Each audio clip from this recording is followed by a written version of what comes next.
Hello and welcome back to another of these bonus videos.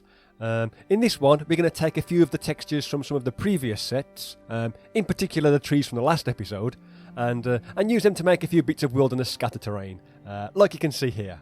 So let's get started. Okay then, for the sake of this example I'll try and cram all the different bits and pieces onto this one base, which, if you're interested, it's just a rough oval approximately 4 inches long by 2 inches wide.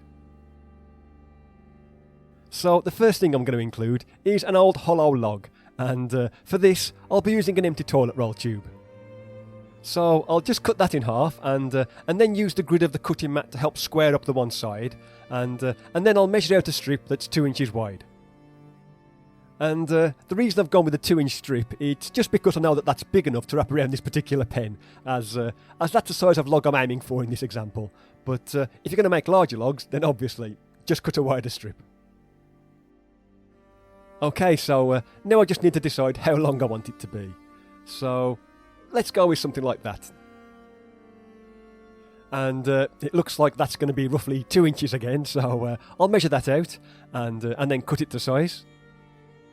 Then I'll just need to wrap it back around the pen, mark out how much overlaps, apply some glue to that overlapping area, and glue the two ends together. And once it's dry, I should end up with something like this. Okay, so now you can see that I've cut out enough of the bark texture to wrap around the tube, and I've also made sure that there's a bit of an excess on either side. And here I am applying some glue to the back of the texture, and simply gluing it in place.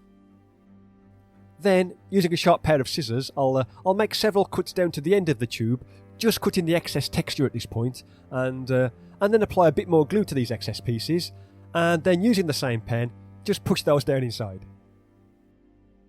There you go. It's a little hard to make out here, but hopefully you can see how this adds a bit of texture to the inside of the log. So I'll go ahead and do the same thing for the other end, and then set it to one side to dry.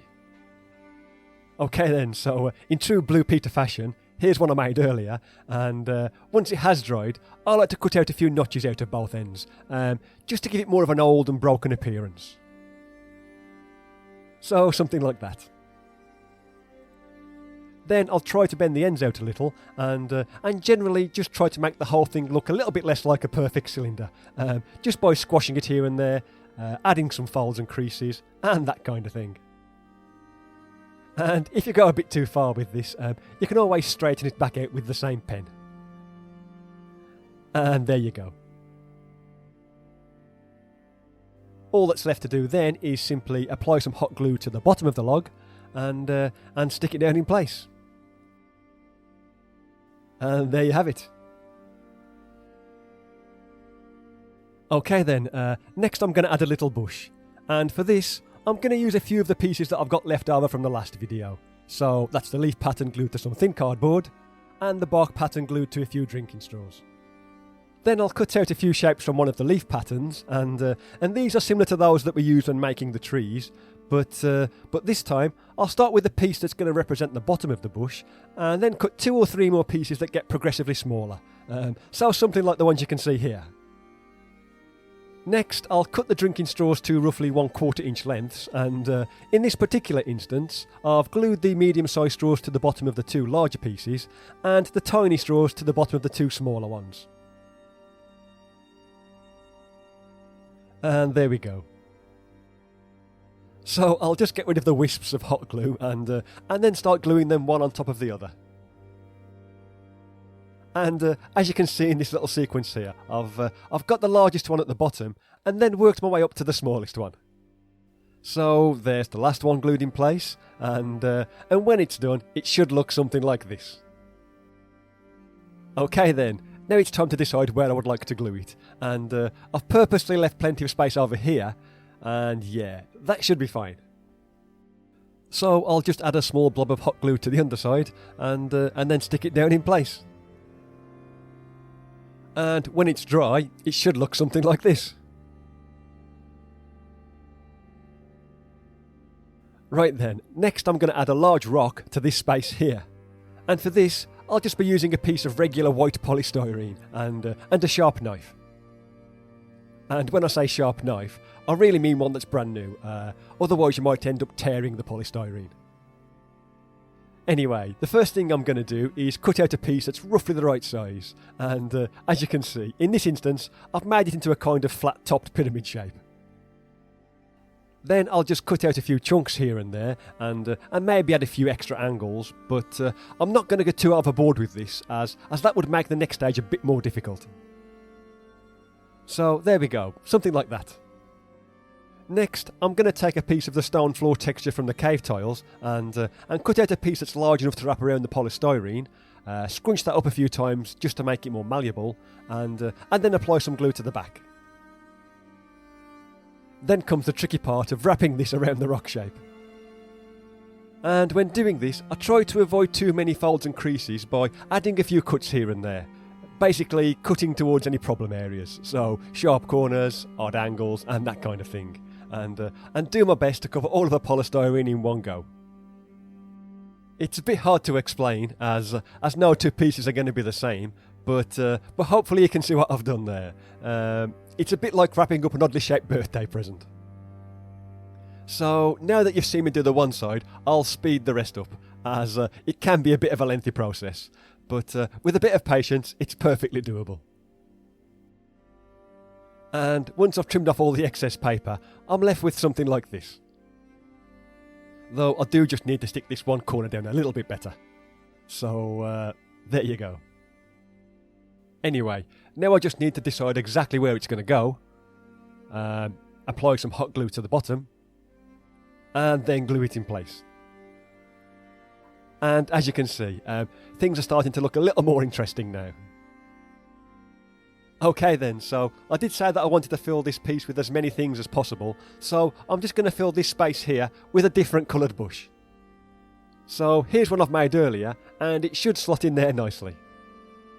So just like before, I'll add a blob of hot glue to the bottom and stick it to the base. And there you go, the two different colours do complement each other quite nicely.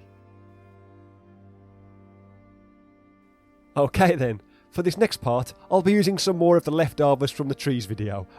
In this instance, some of the tiny straws. And I've also printed out some of the leaf texture on both sides of a sheet of paper. Then I'll take a hole punch and just use that to make a bunch of little circles. So I'll just separate those out and then I'll start folding them in half.